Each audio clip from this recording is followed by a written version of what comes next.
Hi everyone, आज के video lecture में हम DNA replication and eukaryote study करने जा रहे हैं। So let's get started. जो हमारा यूकैरियोटिक डीएनए होता है वो बैक्टीरियल डीएनए से कंपैरेटिवली बहुत ज़्यादा बड़ा होता है साइज़ में, ठीक है, बहुत ज़्यादा लार्जर होता है।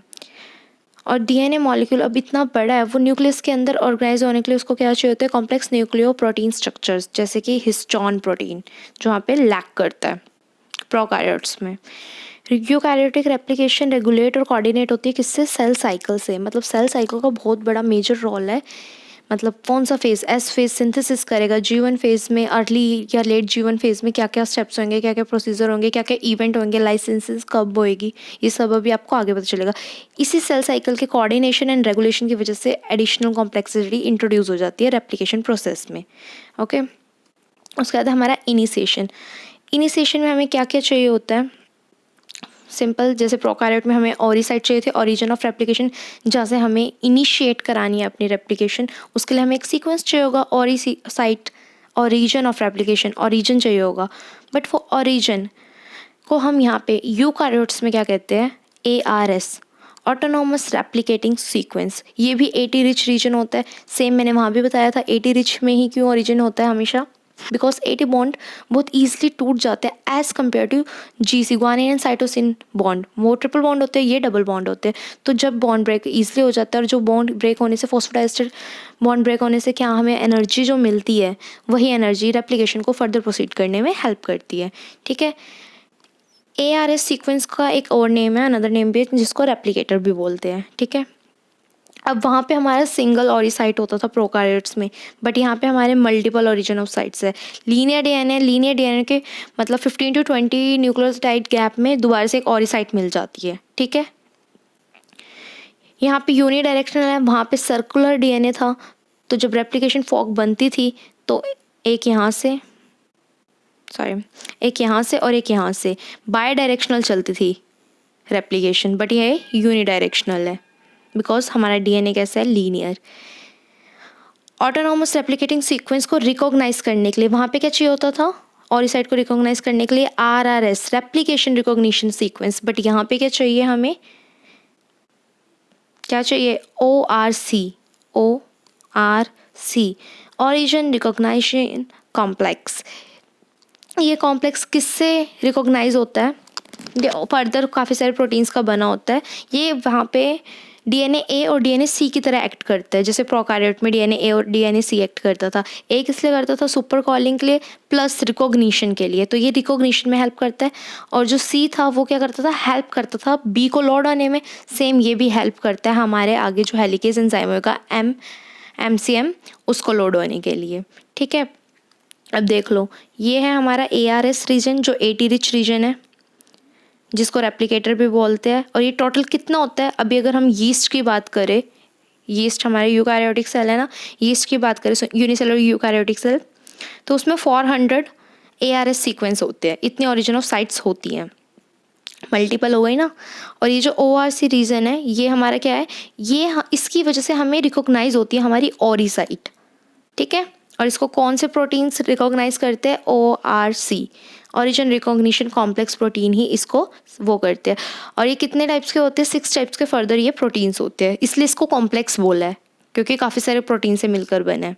ठीक है, उसके बाद है, अब वहाँ पर इतना इनिशिएशन में ना यूकैरियोटिक में थोड़ा क्या बहुत ज़्यादा चेंजेस है। वहाँ पर बिल्कुल सिंपल प्रोसेस था, बट यहाँ पे क्या होएगा? यहाँ पे पहले प्री रेप्लिकेटिव कॉम्प्लेक्स बनेगा, जो क्या है? इनएक्टिव है, अभी भी एक्टिव नहीं है। बनने के बाद अभी इसका एक्टिवेशन भी होगा।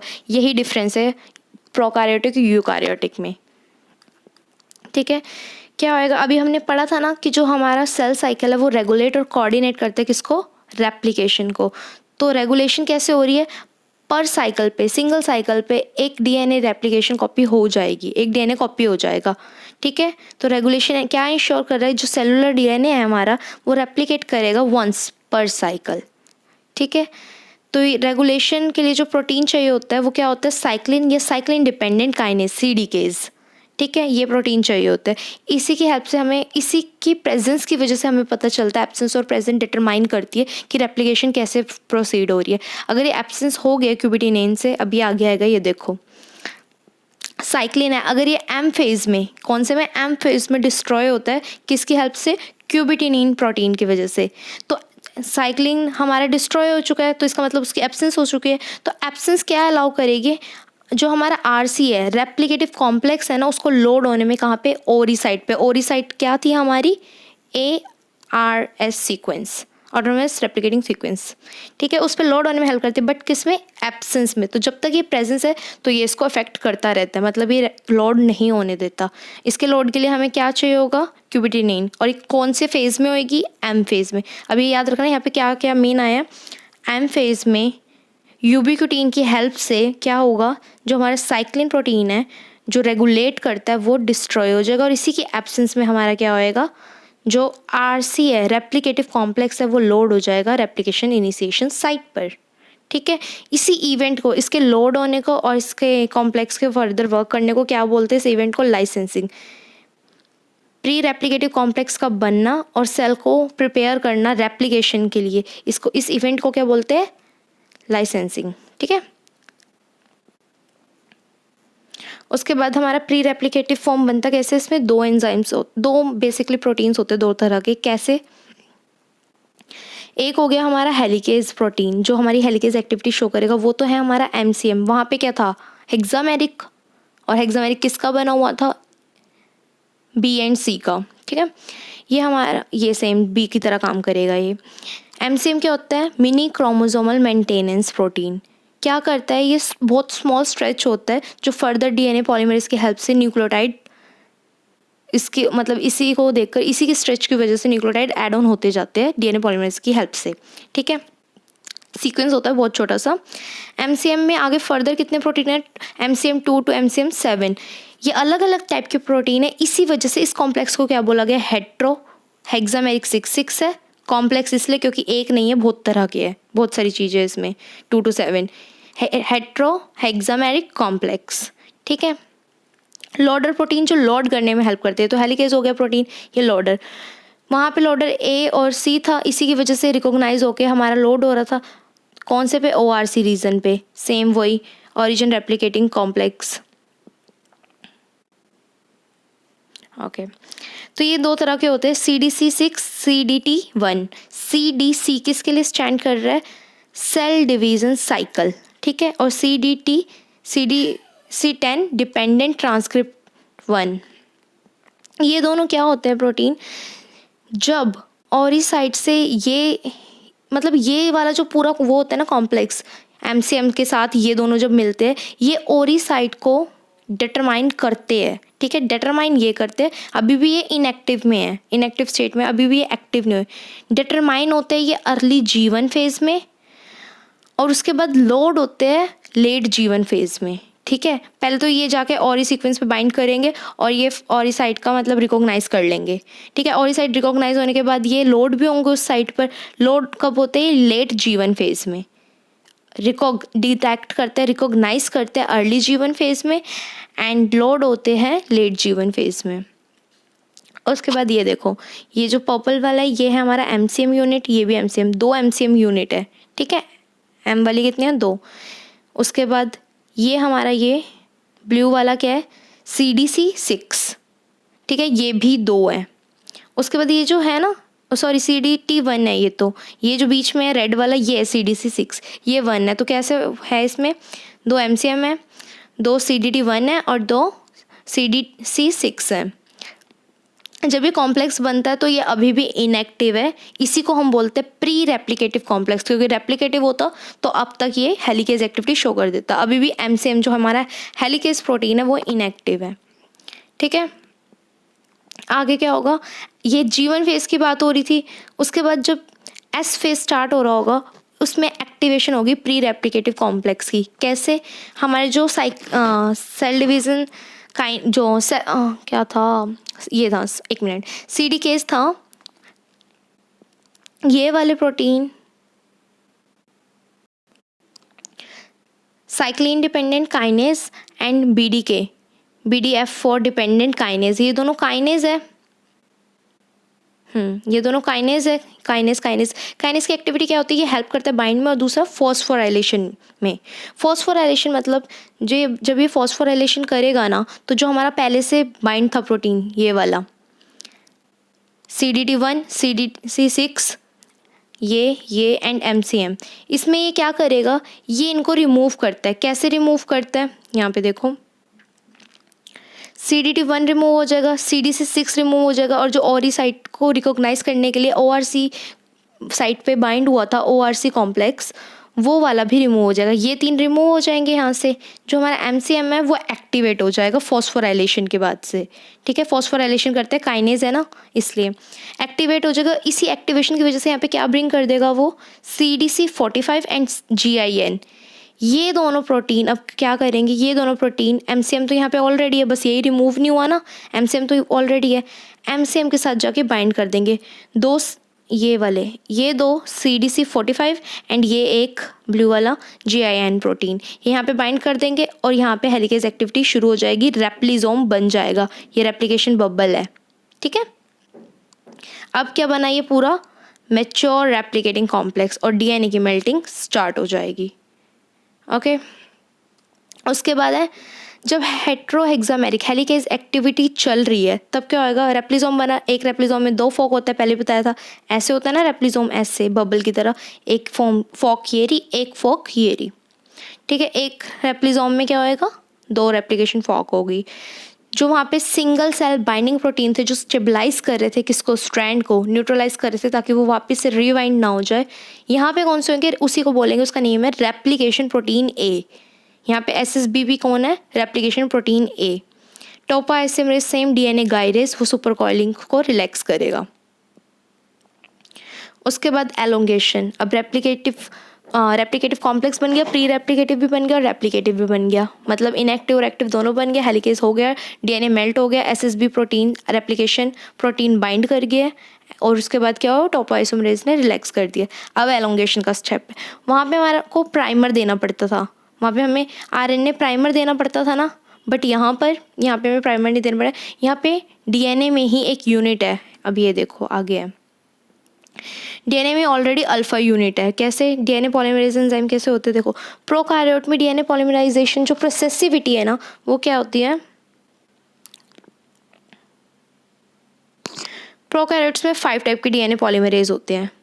ठीक है, वैसे ही यूकैरियोट्स में कितने, एक मिनट, वैसे ही यूकैरियोट्स में कितने होते हैं, 14 टाइप के DNA पॉलीमरेज है, जिसमें से हम यहाँ पे 5 डिस्कस करेंगे। यहाँ पे 5 है प्रोकैरियोट्स में, और यूकैरियोट्स में 14 है। प्रोकैरियोट की जो प्रोसेसिविटी है वो 1000 न्यूक्लियोटाइड पर सेकेंड ऐसे ऐड ऑन होते हैं न्यूक्लियोटाइड, बट यहाँ पे यूकैरियोट्स में क्या है, 50 न्यूक्लियोटाइड पर सेकेंड।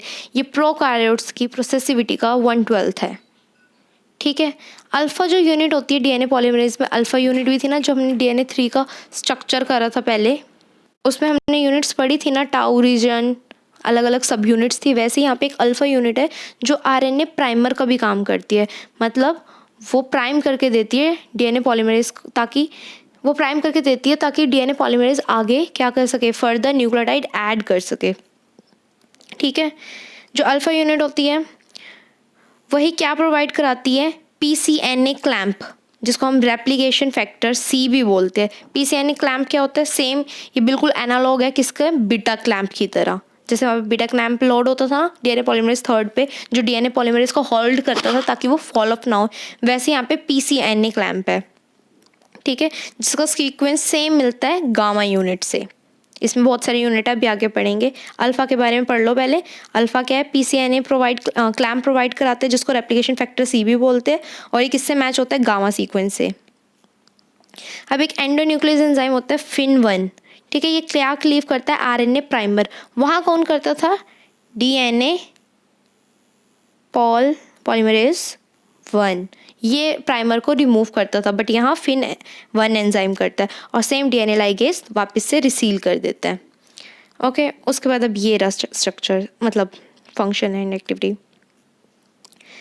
अल्फा है वो पॉलीमरेज एक्टिविटी तो सबको पता है 5 to 3 होती है, एंडोन्यूक्लियस 3 to 5 है, ये प्राइमेस का भी काम करता है, ठीक है, मेन एक ये है इसका, रिपेयर में भी हेल्प करता है, प्राइमर सिंथेसिस सेम है।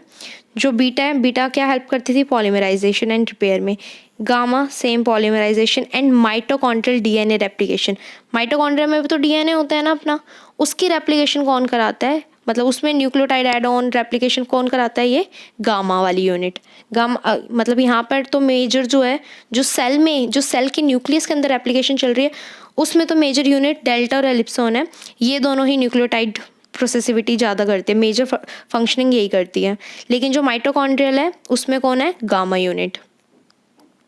उसके बाद डेल्टा हमारी लैगिंग स्ट्रैंड पे होगी और एलिप्सोन हमारी लीडिंग स्ट्रैंड पे होगी।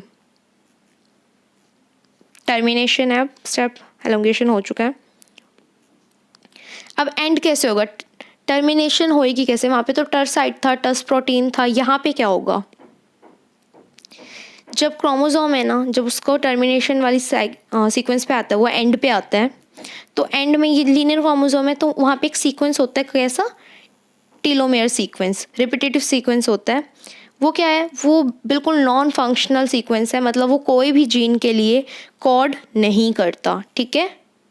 लेकिन वो होता क्यों है, होता इसलिए है वो, जब भी हमारी रेप्लिकेशन चल रही है, क्लीवेज हो रही है एंड से या कुछ भी हो रहा है, तो हमारा कोई भी मेन इन्फॉर्मेशन डिलीट कट कुछ हो ना जाए, इसलिए वो एंड में लगा दिया जाता है। अगर वहाँ पे भी कुछ होता है तो हमारा मतलब जैसे ये क्रोमोसोम है, अगर यहाँ पे कुछ होता है तो हमारे मेजर डाटा नहीं है, अगर यहाँ से कुछ लॉस हो भी गया, लॉस होता है तो वो चलेगा, ठीक है, इसमें कोई मेजर इन्फॉर्मेशन लॉस नहीं हो रही है जेनेटिक। बट अगर हम यहाँ पे टीलोमेयर सीक्वेंस नहीं लगाते और बाय चांस एरर के थ्रू यहाँ पे कुछ भी हो जाता है, लॉस हो जाता कोई भी न्यूक्लियोटाइड का या कोई भी जेनेटिक इन्फॉर्मेशन का, तो म्यूटेशन कॉज हो जाती, इसलिए वो प्रोटेक्ट करते हैं जीन को डिलीट या डिवाइड ऐसे होने से। अब ह्यूमन का ही केस ले लो, ह्यूमन में 6 बेस पेयर का टीलोमेयर सीक्वेंस मिलता है, जो हर 100 to 1000 टाइम्स रिपीट होता है, ठीक है, कुछ न्यूक्लियोटाइड छोड़कर फिर से रिपीट होता है वो सीक्वेंस, इतना का होता है, या तो 100 का होएगा ये या 1000 का होएगा, ऐसे टीलोमेयर सीक्वेंस लगे होते हैं दोनों एंड्स पे, ठीक है। उसके बाद जो एक एंजाइम होता है यहाँ पे, वहाँ पे टस प्रोटीन था ना रोकने के लिए, टर्मिनेट करने के लिए, यहाँ पे क्या है, टीलोमेयर एंजाइम है, ये कैटालिटिक पार्ट है, क्या करता है ये, आरएनए टेम्पलेट प्रोवाइड करता है। जो ये डीएनए है इसके 3 प्राइम ग्रुप पे ये जाके अटैच करता है डीएनए से, क्या, आरएनए टेम्पलेट, किसने दिया, ये टीलोमेयर एंजाइम ने दिया है। इसी आरएनए टेम्पलेट के यहाँ पे ये जो लगी आरएनए टेम्पलेट, इसी के कॉम्प्लीमेंट्री न्यूक्लियोटाइड सीक्वेंस सिंथेसिस करना स्टार्ट करता है। सेम जो हमारा डॉटर स्ट्रैंड बना, अब वो नॉर्मली तो इतना ही जिसमें जेनेटिक इन्फॉर्मेशन है, अब ये चीज़ को सिंथेसाइज करने के लिए यहाँ पे आरएनए टेम्पलेट लगी, डीएनए पॉलीमरेज ने यहाँ पे सीक्वेंस फिर से सिंथेसाइज करा उसको कॉम्प्लीमेंट करके, और कॉम्प्लीमेंट करने के बाद हमारे पास फिर से डॉटर स्ट्रैंड में भी क्या आ गया, सेम वही टीलोमेरिक रीजन आ गया। ऐसे ये कॉपी होता है यहाँ पर, ठीक है, सेम वही है, कॉम्प्लीमेंट्री सीक्वेंस 3, हाँ, आरएनए टेम्पलेट जो है वो डीएनए के 3 प्राइम पे जाके ऐड हो जाएगी, फिर डीएनए पॉलीमरेज न्यूक्लियोटाइड ऐड करेगा आरएनए टेम्पलेट के कॉम्प्लीमेंट्री, और ऐसे ही हमारा क्रोमोसोम रेप्लिकेट हो जाएगा। इसी चीज़ को टीलोमेरिक रेप्लिकेशन भी कहते हैं, क्योंकि रेप्लिकेट कर रहा है यहाँ पे क्या, सीक्वेंस। कैसे, ये देखो अभी यहाँ पे डायग्राम में देख लो, ये हमारा टीलोमेरेज एंजाइम है, ये जाके यहाँ लग गया, ठीक है, यहाँ पे इसने सिंथेसाइज करना शुरू कर दिया। अभी जैसे जैसे आगे मूव होता रहेगा यहाँ पे क्या जाएगा, ये देखो हमारे डीएनए ने फिर से सिंथेसाइज कर दिया, और ये वाला डॉटर स्ट्रैंड में भी स्ट्रक्चर आ गया, किस पे, लैगिंग स्ट्रैंड पे। अब डिफरेंस देख लेते हैं इसमें, ये बहुत इंपॉर्टेंट है, बहुत ज़्यादा इंपॉर्टेंट है। प्रोकैरियोट्स और यूकैरियोट में ओरिजिन ऑफ कैसी होती है, रेप्लिकेशन साइट एक ही होती है, पर यहाँ पे मल्टीपल है, 15 to 20 न्यूक्लियोटाइड के बाद हमें ओरिजिन साइट देखने को फिर से मिल जाती है। रेट ऑफ रेप्लिकेशन के यहाँ 1000 था और यहाँ 50 होता है, जो 1/12 है बिल्कुल प्रोकैरियोट के कंपैरेटिवली, ठीक है। डीएनए मॉलिक्यूल्स 5 टाइप के हैं, यहाँ 14 टाइप्स के, बट हमने 5 डिस्कस करे हैं। डीएनए पैकेजिंग, ये सुपर कॉइल होके ना ऐसे ही सेल के अंदर पड़ा रहता है, सुपर कॉइल होके, बट हमारा यहाँ जो यूकैरियोटिक वो है डीएनए, वो हिस्टोन प्रोटीन पे बाइंड करके, हिस्टोन प्रोटीन के साथ इंटरेक्ट करके अपने आप को ऑर्गेनाइज करता है न्यूक्लियस के अंदर। अभी हमने पढ़ा था ना complex nucleo protein structure first slide पे, जिसमें बताया गया था कि रेगुलेट होता है और उसको ऑर्गेनाइज करने के लिए वो इससे कॉम्प्लेक्स न्यूक्लियो प्रोटीन स्ट्रक्चर से इंटरेक्ट करता है। तो वो जो कॉम्प्लेक्स न्यूक्लियोप्रोटीन स्ट्रक्चर है वो हिस्टोन प्रोटीन ही है। डीएनए पैकेजिंग हो गई। टीलोमेरेज इसमें नहीं होता, यहाँ पे टर्स साइट होती है और यहाँ पे होता है टीलोमेरेज, और उसके अंदर अगर रेप्लिकेशन होती है तो उसको टेलोमेरिक रेप्लिकेशन बोलते हैं। ठीक है, उसके बाद है हमारा स्टेप, एक बार ये दोनों को हमने वो कर लिया, प्रोकैरियोट और यूकैरियोट को भी। देखो इनिशिएशन प्रोकैरियोट में ओरिसाइट से होती है, बट यहाँ पे पहले प्री रेप्लिकेटिव कॉम्प्लेक्स या लाइसेंसिंग इवेंट पड़ा था ना, जब पीआरसी बनता है और क्या बनता है, सेल अपने आप को कॉम्पिटेंट कर रहा होता है रेप्लिकेशन के लिए, तो उस इवेंट को लाइसेंसिंग बोलते हैं। ठीक है, यहाँ पे ओरिसाइट होती है, सेम यहाँ पे एआरएस रीजन होता है। यहाँ पे रिकॉग्नाइज करने के लिए रेप्लिकेटिंग रिकॉग्निशन सीक्वेंस होता है, बट यहाँ पे ओरिजिन रेप्लिकेशन कॉम्प्लेक्स होता है या ओरिजिन रेप्लिकेशन रिकॉग्निशन कॉम्प्लेक्स। ये जो है डिटेक्ट कब होता है, अर्ली जीवन में, बट लोड कब होता है, लेट जीवन में। डीएनए क्या करता था वहाँ पे, रिकॉग्नाइज करने में हेल्प करता था इस सीक्वेंस को, बट ओआरसी को कौन हेल्प करता है डिटेक्ट और डिटेक्ट करने में, ओआरसी कॉम्प्लेक्स ही हेल्प करता है। यहाँ पे डीएनए करता था। डीएनए बी का क्या काम था, हेलिकेज एक्टिविटी, और यहाँ पे क्या है, एमसीएम में CDC6 और CDT1 के साथ मिलकर क्या ये हेलिकेज एक्टिविटी शो करता है लेट जीवन फेज में। अर्ली जीवन फेज में ये सिर्फ रिकॉग्नाइज कर रहा था। डीएनए सी हेल्प करता है लोड होने में, और यहाँ पे लोड होने में हेल्प भी क्या ऑन करता है, ओआरसी लोड होने में भी हेल्प करता है और रिकॉग्नाइज करने में भी। उसके बाद ये क्या बनता था बाद में, बी और सी के साथ ये क्या बनता था, हेक्सामेरिक कॉम्प्लेक्स। यहाँ क्या बन रहा है, हेट्रोहेक्सामेरिक कॉम्प्लेक्स। क्यों, क्योंकि जो एमसीएम प्रोटीन थे वो 2 to 7 थे डिफरेंट टाइप के। उसके बाद अभी तो ये सिर्फ इनएक्टिव फॉर्म में था, अब इसकी एक्टिवेशन भी होगी कौन से में, एस फेज में। एस फेज में क्या होगा, एक्टिवेशन ऑफ पीआरसी। कैसे होएगा, जो सीडी केज है और बीडी केज रहेंगे वो फॉस्फोरिलेशन करेंगे, फॉस्फोरिलेशन की वजह से ये वाले प्रोटीन रिमूव हो जाएंगे, प्लस ओआरसी भी। और जो हमारा एमसीएम है ना, MCM meaning chromosomal maintenance factor, ये हमारा एक्टिवेट हो जाएगा और ये क्या ब्रिंग कर लेगा, CDC45 एंड GIN। ये ब्रिंग करने के बाद ये रेप्लिसोम बना लेगा। यहाँ भी रेप्लिसोम बन गया। यहाँ पे सिंगल स्ट्रैंडेड बाइंडिंग प्रोटीन होते हैं और यहाँ पे रेप्लिकेशन प्रोटीन ए होता है। टोपो आइसोमरेज दोनों में डीएनए गायरेज ही है। ठीक है, उसके बाद इनिशिएशन हमारा हो गया। उसके बाद एलोंगेशन में यहाँ पे आरएनए प्राइमर की ज़रूरत होती है, जो हमारा डीएनए जी है।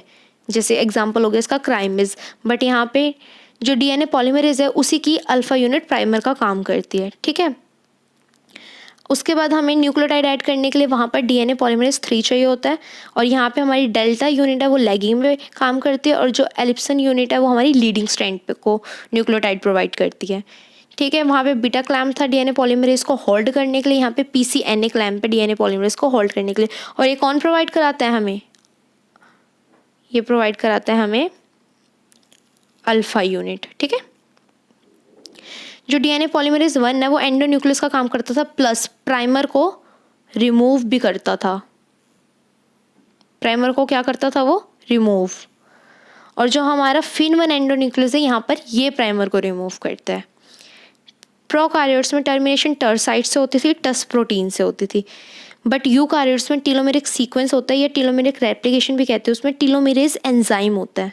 ठीक है, वहाँ टस प्रोटीन या टीलोमेरेज एंजाइम। इसमें परमिसिव और नॉन परमिसिव एंड थे, किसमें, प्रोकैरियोट्स में टस प्रोटीन के। और इसमें क्या है, ये आरएनए टेम्पलेट देते हैं जो डीएनए से जुड़ती है और उसके बाद टेलोमेरेज रेप्लिकेशन हो जाती है। ठीक है, ऐसे यहाँ पे दोनों के बीच में डिफरेंस हो गया और ऐसे इन दोनों में टर्मिनेशन हो जाती है। ओके, ये वीडियो लेक्चर यहीं पे ख़त्म होता है। कंपैरिजन भी इसका देख लेना, और इसको देखने से पहले प्रोकैरियोट्स की वीडियो जरूर देखना, बिल्कुल कंप्लीट इन्फॉर्मेशन है, तब ये वीडियो ढंग से समझ आएगी कि इसमें क्या चल रहा है प्रोकैरियोट्स को लेके। ठीक है, I hope you like the video. Okay.